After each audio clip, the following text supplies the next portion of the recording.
Hey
guys, I'm back up here at the farm today.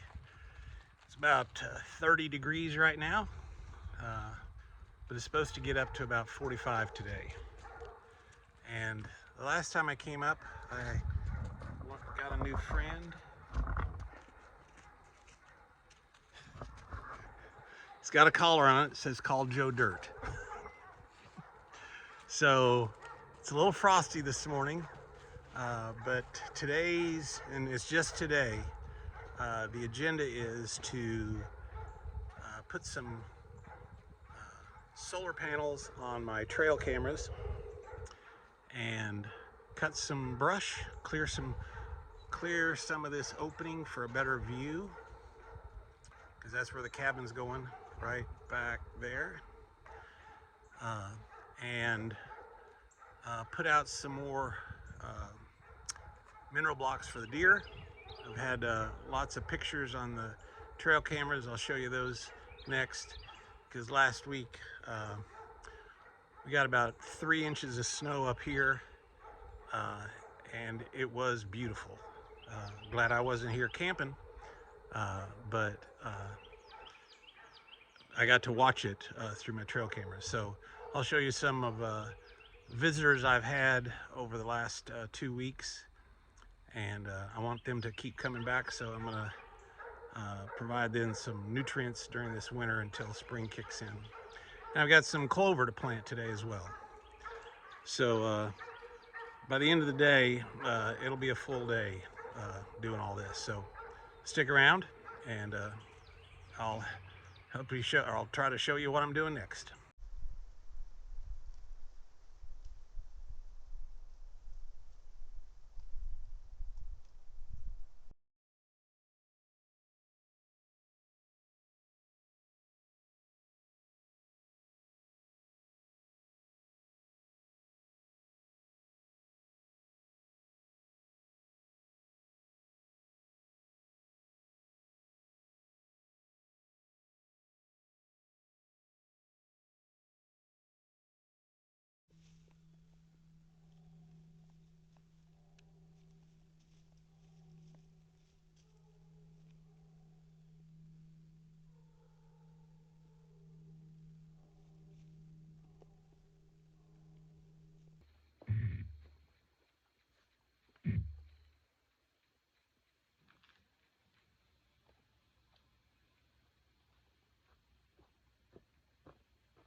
Some assembly required.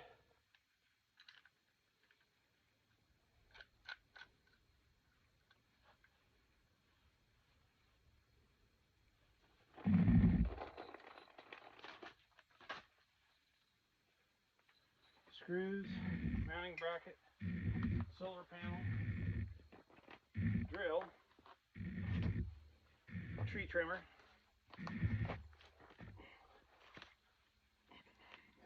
that's about more than I can carry.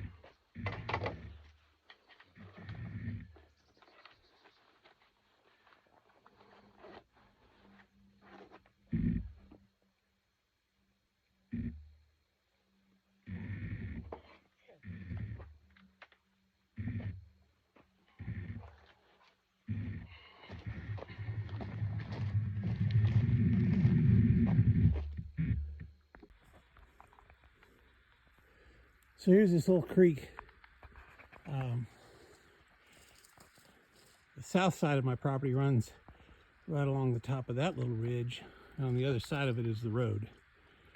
But here's this little creek, and it is spring fed. Probably, I think, just past the edge of my property is where the springhead is. Now, in, I guess, October, November, this was dry. So it doesn't quite run all year. But last year, in March, when I came to look and bought the property in April, this was flowing, if not like this, or more. So there's a good amount of water that flows through here. And on the other spring, where I'll show you later, that actually starts halfway between my campsite and my deer stand, it's flowing as well. So I don't have a year-round springs, but probably got 8 months of running water.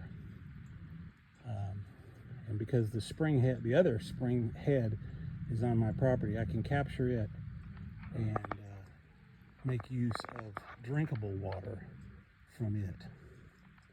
Only because I know exactly where the water comes out of, and I can trap it before it gets contaminated. All right, so we're gonna wheel around here. So right here is the edge of my property, that little yellow flag, plus or minus about 3 or 4 feet, as near as I can capture it on my phone with a property app. But I've got several of them placed along here. So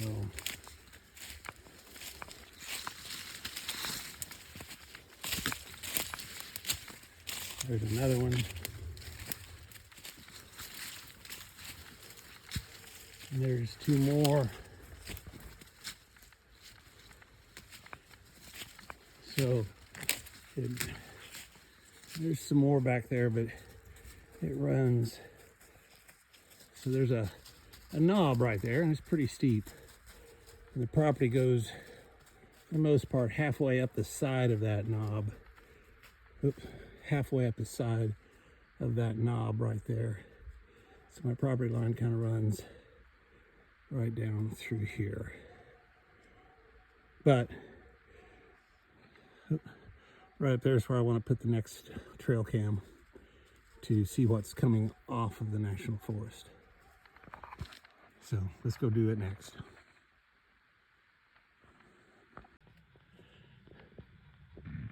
So clearing number 2. Over the last 3 weeks, I guess. Had some activity back here with deer, as well as, ironically, a 3-legged deer and 4 turkeys. So after Thanksgiving, there's the remnants of the Thanksgiving turkeys. I'm sorry, Thanksgiving pumpkins. And right there is about all that's left, is the stump of the vine They pretty much ate those down into nothing. Little berm that goes up there, and a ridge line that runs all the way to the top. Boundary of the property is about 100 yards on the other side of that. So hopefully turkeys will find their way back here, especially come March and April during turkey season. There's a nice little creek, spring-fed creek, right along that shadow line, I guess. That tree's leaning over. Creek's just this side of it. It's only about 12 inches wide, but it runs just enough to make noise. So we're going to put out this mineral block here and put up a solar panel. So let's do the solar panel first.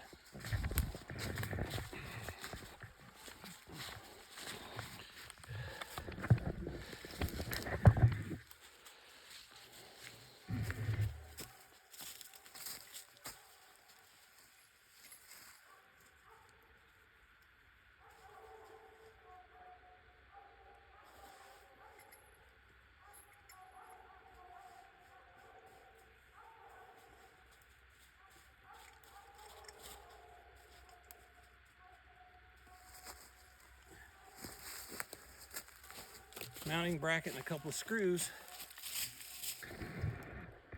Let's see if we can turn that on. It's gonna be a little trickier to get some sunlight, but I think we can get enough to keep it alive.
all down, but that'll help.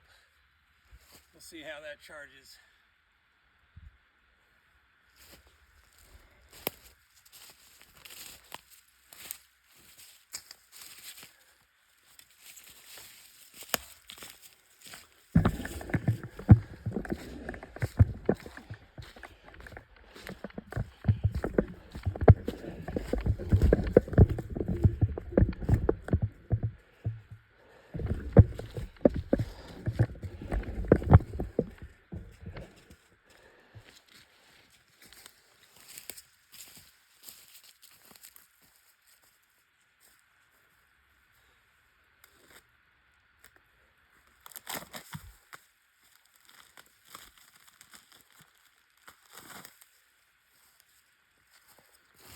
Okay.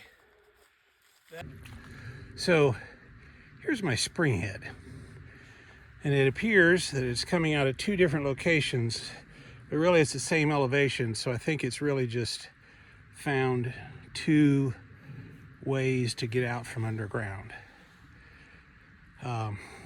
This side, as you can see, is really flowing nicely. And I'm gonna bet, and it comes out from actually back in there.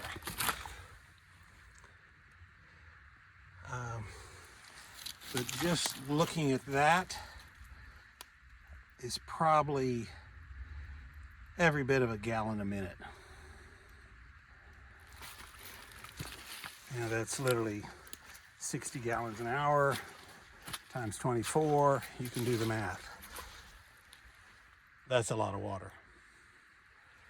This seems like it's coming out from two spots. One about right there and a little bit about back there. And it's seeping.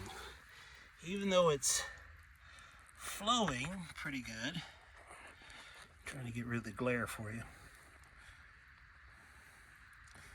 You can see it's flowing pretty good too. Probably half of the production the other side has. But it goes together and forms this little creek.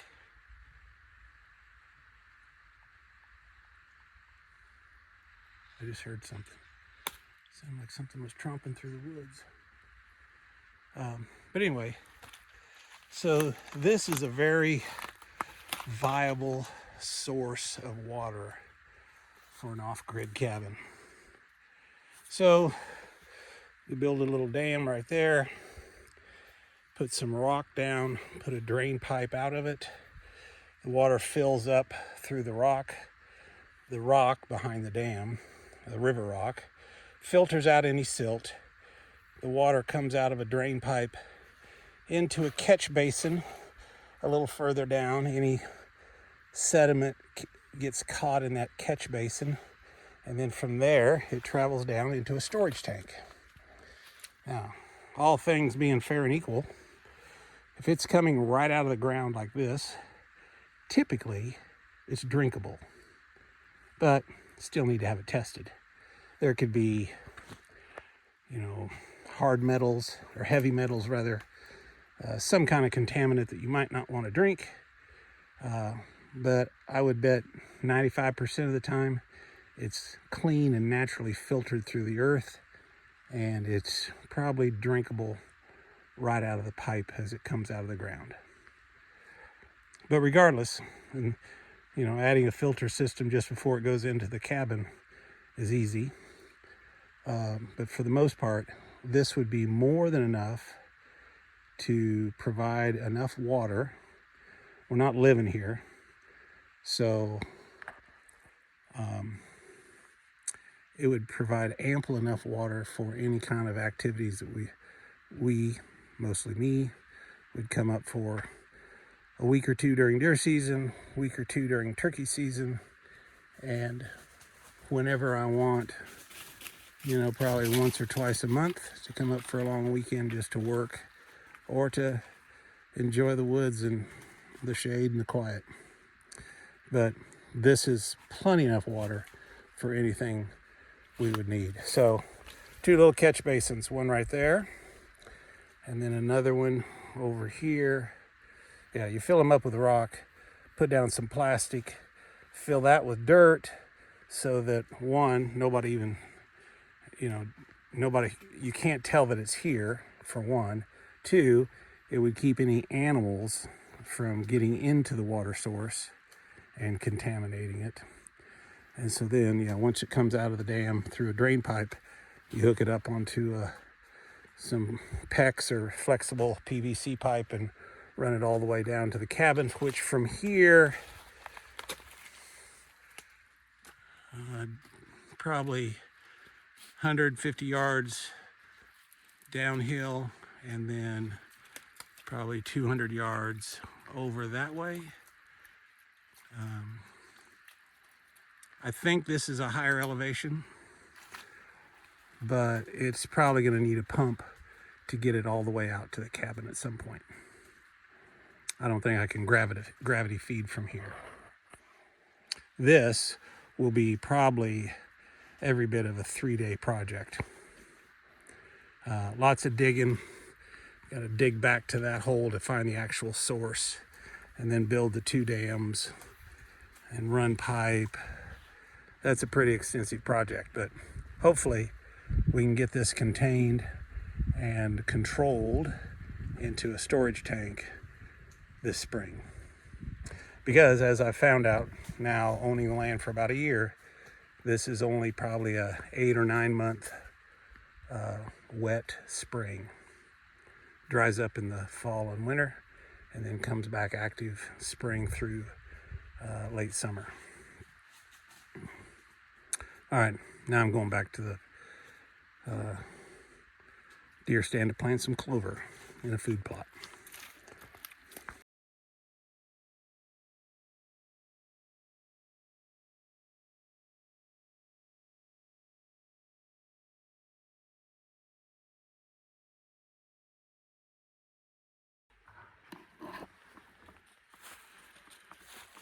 So here we are up at the clearing on the north corner of my property.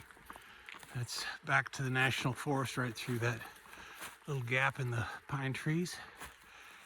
And this is the clearing in front of my deer stand. Maybe a half acre. We got some more clearing to do along that old dead tree right there. And then I can get closer to an acre. And I've got a little trail back there. And I've got another kind of opening trailway back to that side going east, which seems to be the predominant route they've all been taking when they come out of the timber onto this clearing, because as you can see, there's 3 areas where they've been tearing up the ground. I'm surprised they haven't, that's the last of a salt block, and that there's still any of it left. But they have pushed the last mineral block around where they've dug it up there. They've been digging it up over there, and it started out over here. But they've also been just digging it up to try to get the last few nibbles out of the ground. So we're going to give them some more protein today to help grow those antlers.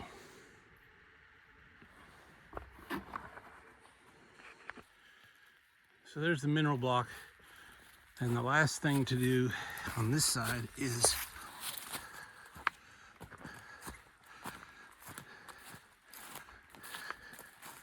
come up and put a solar panel on top of my trail camera. So bear with me here as I get stuff out.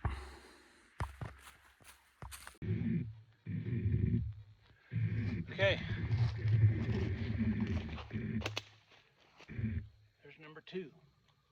I got it aimed at the path of the sun, so I think it'll catch most of the morning sun. Should be enough to charge it up every day. All right, let's go to get the last one.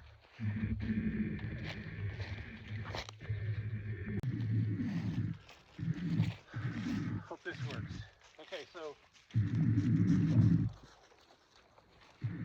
little hand spreader, some whitetail clover. We're gonna try it. I can remember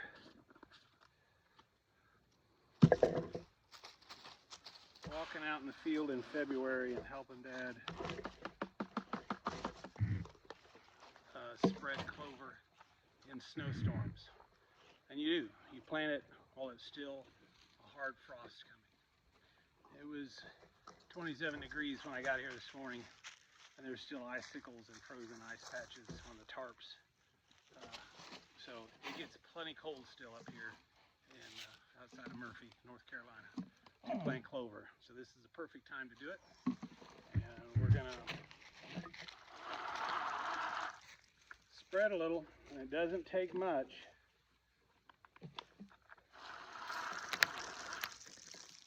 Because it is, I don't know if you've ever planted clover before, but it's about as small of a seed as you can get. So it'll go quick.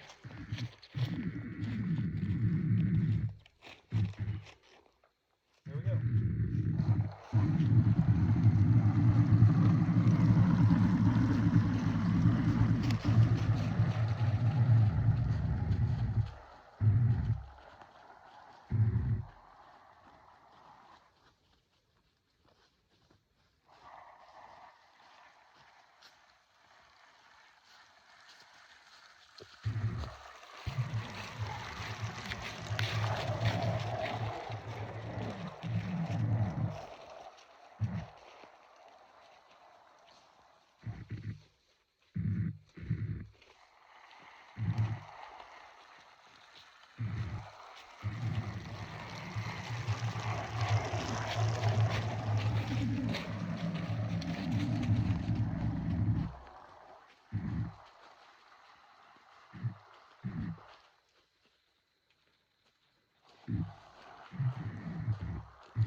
All right, didn't take as much as I thought. Ooh, overkill there. So we'll save this for another spot on the back of the property. But I've got 3 cameras put up, 3 solar panels put on. They're all adjusted to the right height and direction. Got good connectivity. Clover seeded. Look forward to see what that's going to do this summer. And I'm betting tonight there's deer and hopefully turkeys tomorrow. We'll find these 3 plots, and I'll be able to get a lot more knowledge, I guess, of where they're coming from and hopefully what time. It doesn't do them any good to come at 3 o'clock in the morning like they have been. So there's been several photos captured of when they've come during the day. And yeah, I need to study up on Pablo's dogs a little bit to figure out how to get them to come out every morning at about 9:30. Particularly turkeys this spring and deer this fall. Got a long way to go before that happens.